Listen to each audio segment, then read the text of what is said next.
سلام عليكم، اخباركم ايه؟ اتمنى يكون كل اللي بيسمعني بخير وبصحة جيدة. القصة اللي معانا النهاردة قصة رعب حقيقية لشاب حاول يحضر الجن في بيته.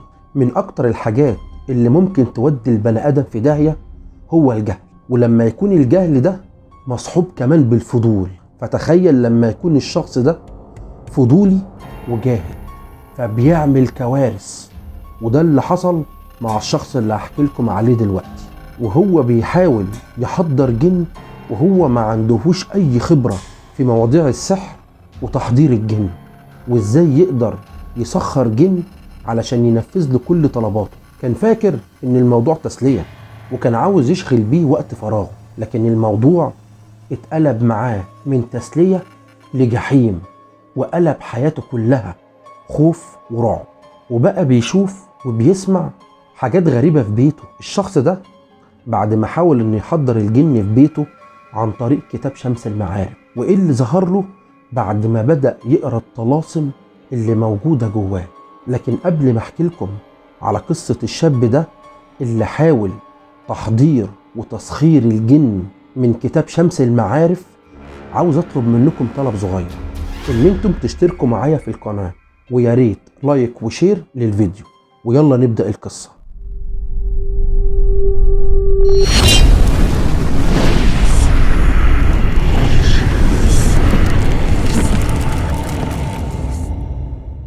القصة اللي هحكيها لكم النهاردة دي عن شاب حاول يستحضر الجن عن طريق كتاب شمس المعارف، وانا هحكي لكم القصة دي على لسانه. يعني احنا ما نقدرش نكذب الشخص ده او نصدقه، لكن انا هنقل لكم القصة زي هو ما قالها بالظبط. وانتم ما تنسوش تردوا عليا في التعليقات وتقولوا لي ايه رأيكم. بيقول الشخص ده من وهو صغير كان عنده ميول لما وراء الطبيعة، وكان دايما بيحب يقرأ عن قصص الجن والأشباح. حتى وهو طفل صغير كان طفل غير عادي، ما كانش من نوعية الأطفال اللي بتحب تتفرج على برامج الأطفال والكلام ده، لا، ده هو كان بيعشق أفلام الرعب وتحضير الأرواح، وكان بيحب يقرأ في قصص وروايات الأشباح والجن. وكان بيقول إنه دايما كان بيحب ينزل سوق الكتب، وكان بيدور على الكتب اللي بتتكلم في الكلام ده. وكان أي كتاب بيتكلم عن الجن والأشباح وما وراء الطبيعة كان بياخده على طول وبيشتريه. وكان عامل في بيته مكتبة كاملة من الكتب دي. بيحكي الشخص ده وهو من القاهرة، من منطقة اسمها جزيرة الدهب لو حد عارفها، إن في يوم وهو ماشي في سوق الأزبكية اللي في العتبة، طبعا كلنا عارفين، شاف بياع فارش كده على الأرض كتب كلها قديمة. لكن أكتر حاجة شدت انتباهه للبياع ده إن كل الكتب اللي كان فارشها على الأرض بتتكلم عن الجن والأرواح والأشباح. وبيقول إن هو شاف البياع ده حس إنه لقى كنز، فبيقول إن هو عمال يقلب في الكتب اللي عند البياع ده، لقى في وسط الكتب كتاب شمس المعارف الكبرى. فبيقول إن ما كانش عمره متخيل إن هيلاقي الكتاب ده، لأن الكتاب ده اتمنع نشره بعد ما حقق شهرة كبيرة في تحضير وتسخير الجن. وهو كان نفسه في نسخة من الكتاب ده من كتر ما سمع عنه من حكايات مرعبة، وما صدقش انه هيلاقي الكتاب ده عند بياع قاعد بفرشة في الشارع. فبيقول اول ما اشتريت الكتاب ده خدته وروحت البيت وقعدت اقرا فيه واتعلم ازاي اقدر احضر الجن. بيقول الشخص ده ان اول ما بدأ يقرا في كتاب شمس المعارف بدأ تحصل له حاجات غريبة. وبيقول كان اول ما اشترى الكتاب ده وبدأ يقرأ فيه كان عمره ساعتها 15 سنة. القصة اللي بيحكيها دي حصلت معاه من 15 سنة، يعني الشاب ده دلوقتي في الثلاثينات من عمره. المهم بيحكي وبيقول انه من 15 سنة لما ابتدى يقرأ في كتاب شمس المعارف بدأت تحصل معاه حاجات غريبة. كان بيلاقي الصور اللي متعلقة على الحيطة عنده بتبتسم له، وكان بيحس بوجود كائنات غريبة معاه في اوضته. وكان لما يبقى نايم في سريره كان بيحس ان في حد نايم جنبه. فبيقول انا ابتديت احس برعب شديد من الحاجات اللي بتحصل لي دي، فراح جاي رايح شايل كل الصور اللي موجودة على الحيطة، ولم كل الكتب اللي كانت بتتكلم عن الجن والارواح والشياطين وبما فيهم كتاب شمس المعارف، وشالهم في كرتونة كبيرة وحطهم في البلكونة. وبيكمل القصة بيقول انه بعد ما اتخرج من الجامعة كان قاعد في البيت ومش لاقي شغل، وكان في الفترة دي بيدور على اي وظيفة او اي شغلانة يشتغلها، وكان كل يوم قاعد في البيت، كان وقته فاضي. والشاب ده حس بالملل فافتكر كتب السحر بتاعته اللي كان بيحب يقراها وهو تلميذ في المدرسة. وهنا بقى جت في دماغه فكرة منيلة ب60,000 نيلة، ويا ريتها ما جت في دماغه. وقال في دماغه طب بدل ما انا عمال ادور على شغل او وظيفة، طب ما انا احضر جن يحقق لي كل طلباتي دي. لكن تعالوا نشوف بقى لما حب يطبقها عملي حصل له ايه. وبيقول ان جاب الكرتونة من البلكونة وطلع كل الكتب تاني بتاعت السحر، بس المرة دي بدأ يقرأ فيها بتعمق مش زي زمان لما كان بيقراها قراية جرايد. بيقول انه قدر يحفظ صفحات كاملة من الكتب اللي بتتكلم عن تحضير الجن، وانه كمان حفظ الطلاسم اللي فيها. وبيقول ان الحاجات الغريبة اللي كانت بتحصل له زمان رجعت له تاني، وبقى يسمع اصوات خبط على الباب واصوات صريخ لواحدة ست، وكان حاسس ان في حد غريب قاعد معاه في اوضته لكن هو مش شايفه.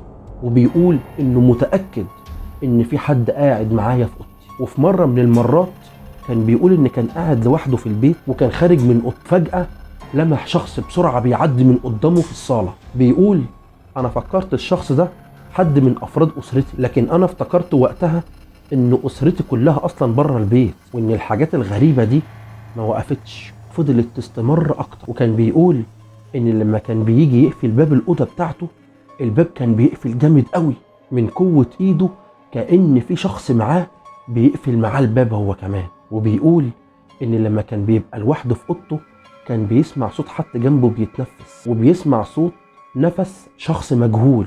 وكان بيقول كنت بحس بالشخص اللي بيتنفس ده ان هو واقف ورا ظهره وصوت نفسه داخل جوه ودني. وبيقول انه كان بيسمع صوت حاجات كتير قوي في البيت بتتكسر، وبيسمع اصوات زي حد بيحدف طوب او حصو جوه عنده في البلكونه بتاعته في البيت. وكل الحاجات الغريبه اللي كانت بتحصل له دي بدأت اول ما فتح كتاب شمس المعارف وبدأ يقرا فيه، وكأنهم كانوا عاوزين يعرفوني انهم حضروا، عشان كنت ساعات بشوف حاجات بتولع في البيت، لكن انا بغبائي وقلة خبرتي ما كنتش عارف انهم حضروا، وانهم بالفعل موجودين معايا. وان كل مدى خوفي بقى بيزيد اكتر من الحاجات الغريبة اللي بتحصل. وبيقول انه كان حتى بيخاف يخش الحمام، وكان كل ما يخش الحمام يسمع ان في شخص وقع مرة واحدة على الارض، وكان بيحس بايد ماسكة في رجله من تحت. ودايما كانت بتحصل له حاجات غريبة بتدل فعلا انهم حضروا معاه في البيت. وبيقول في يوم من الايام وهو كان بيلعب مع اخوه الصغير في الصالة، كان باب اوضته مفتوح، وهو بيبص على باب اوضته من بره لمح شيء غريب واقف في اوضته وبيبص له ويبتسم له وعينيه بتلمع زي القطط. فبيقول انه لسه هيصرخ ويقول لاخوه الحق بص في ايه في اوضتي، اللي ان لقى الشخص ده اختمى في لمح البصر. ساعتها عرف وتأكد ان الحاجات اللي بتحصل له دي بسبب قرايته للطلاسيم اللي موجودة في كتاب شمس المعارف، وانه كان بيقراها وخلاص من غير اي خبرة، كان بيقراها بجهل وما يعرفش الحاجات اللي بيقراها دي ممكن يحصل له ايه بسببها. وبيقول ان في يوم وصف اليوم ده ان اسوأ يوم في حياته. قام من النوم بالليل علشان يشرب، ولما شرب ورجع تاني اوضته لقى نفس الشخص اللي شافه قبل كده موجود في اوضته وبيبرق له بعينيه وبيبتسم له بابتسامة كلها شر. بيقول انا في اللحظة دي اتأكدت ان كل اللي كنت بشوفه ما كانش حلم ولا كانت اوهام، واني دخلت الشر جوه بيتي بسبب غبائي. فكر وقرر انه يتخلص من كل كتب السحر اللي موجودة عنده في البيت، وانه يتوب من هوايته المرعبة دي، وانه يحرق كل الكتب اللي جابت له الجن والاشباح جوه بيته. وفعلا حرق كل الكتب وكان فاضل له كتاب واحد، وهو كتاب شمس المعارف الكبرى. بس هو كان خايف يدخل اوضته جوه يجيب الكتاب. فبيقول انه كان مربي كلب، والكلب ده كان حاطه فوق على سطح البيت، فطلع فوق جاب الكلب ده على اساس انه ما يخافش شويه ويبقى مطمن ان الكلب معاه في الشقه. اول ما دخل اوضته ومعاه الكلب بتاعه لقى الكلب عيونه وسعت وكأنه شاف حاجه خوفته. الكلب فضل ينبح بصوت عالي وهو بيبص على نقطة واحدة في اوضته، مش عاوز يحرك عينه من عليها، وكأنه كان شايف شخص انا مش شايفه، وكان عاوز يحميني من الشخص المجهول ده. وفضل يهوهو على الشخص ده وكأنه شايف حد من اللي كانوا بيظهروا لي في الأوضة، وإن الأوضة بتاعته فعلا مسكونة بالجن. الشخص ده بيقول إنه كان خايف جدا وكان مرعوب لدرجة إن جاب ملاية وغطى بيها نفسه كله علشان ما يشوفش إيه اللي بيحصل حواليه، وقال بصوت عالي وهو بيترعش من تحت الملاية: هو في حد هنا؟ في حد هنا؟ بس ما حدش رد عليه. فالشخص اتكلم تاني وقال: لو في حد موجود منكم هنا يسيب لي علامة. فهنا سمع صوت ضلفة الشيش وهي بتفتح وبتتقفل مرة واحدة، والكلب عمال ينبح من الرعب. فراح جاي مشاور للكلب بتاعه ان يطلع بره الأوضة، وبعد كده اتشجع وقال بصوت عالي: ممكن ترحلوا بسلام عن بيتي؟ فمحدش برضه رد عليه. فقال في باله اما يقرأ قرآن يمكن يخليهم ينصرفوا عن البيت. فراح جاي قاري سورة الزلزلة، واول ما جه عند الآية اللي بتقول اشتاتا سمع صوت بيقطعه بيقول له: انت فاكرنا هنمشي كده بسهولة بعد ما استدعتنا؟ هو انت كده هتجيبنا وتصرفنا؟ هي لعبة؟ بيقول ان بعد ما سمع الصوت ده وقف وما قدرش يكمل الآية القرآنية، وساعتها حس بصداع شديد جدا في راسه، لكن شجع نفسه وقال بصوت عالي: انت مين؟ فرد عليه الصوت تاني وقال له: انت بجد عاوز تصرفنا؟ فبيقول انه رجع مش قادر يتكلم تاني ومش عارف يقول ايه. واللي زود الطين بلة ان الكهرباء قطعت في البيت ساعتها. هو خلاص حس انه هيغمى عليه من الرعب، وتخشب في مكانه وحسه انه اتحول لصنم، وما كانش قادر يحرك شعرة واحدة بس من جسمه. وبعد كده حس ان كأنه بيترفع في الهواء وكأن حد مكتفه ومش قادر يتحرك.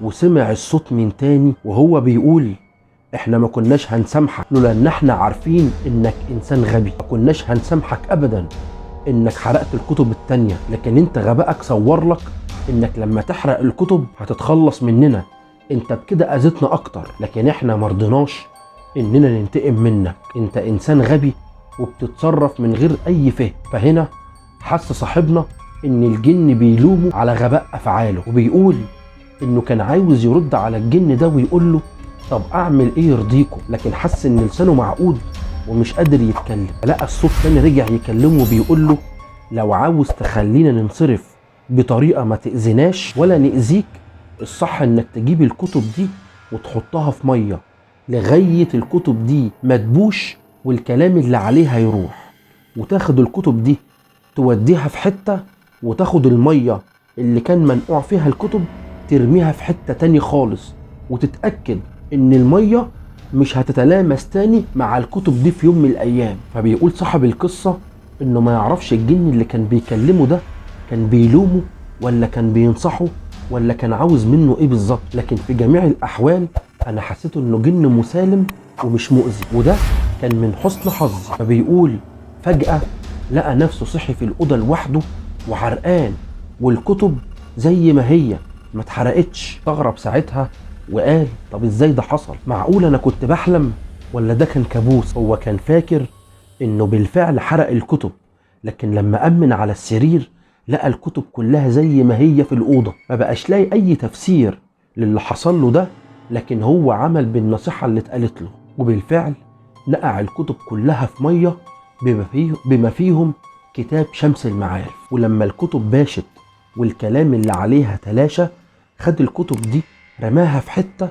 وخد المية اللي كانت منقوعة فيها الكتب رماها في حتة تاني خالص، واتأكد ساعتها ان الاتنين ما يتلمسوش مع بعض نهائي خالص. وبالفعل بعد ما عمل كده كل الامور الغريبة اللي كانت بتحصل له في البيت انتهت خالص، لا بقى يسمع حاجة غريبة ولا بقى يشوف خيالات ولا الحاجات من اللي كانت بتحصل له زمان، والبيت رجع زي الأول، ما بقاش فيه أي حاجة غريبة بتحصل فيه. وبيقول إن من ساعة الموقف ده ما حصل معاه عمره لا بقى اشترى كتب سحر ولا بقى يشتري كتب فيها طلاسم، وإن ربنا تاب عليه من الهواية المرعبة دي اللي كانت هتوديه في 60 داهية. ودي كانت قصة اللي كان بيحكيها أحد الأشخاص اللي حاول يحضر الجن والأرواح عن طريق كتاب شمس المعارف. الله أعلم القصة دي صح ولا غلط؟ انا هستناك تكتب لي ده في التعليقات. سلام.